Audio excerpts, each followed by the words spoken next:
How to fix Roblox unknown error. Hello guys, this is Atticus and welcome back to another tutorial video. In today's video, I'll teach you guys how you can fix Roblox unknown error.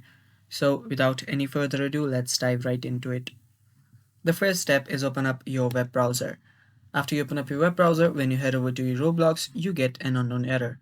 If that's the case, open up a new tab, tap on the three dots on the top right corner of your web browser, and then head over to settings.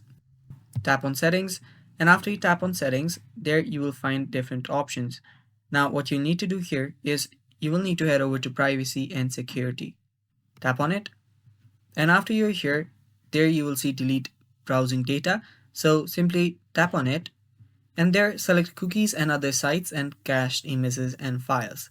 After you select those, tap on delete data, and after you delete your data, make sure that you set this to all time, or if you've played Roblox for the last 7 days, you can select last 7 days as well, and last 24 hours, you can do that as well, and delete your data.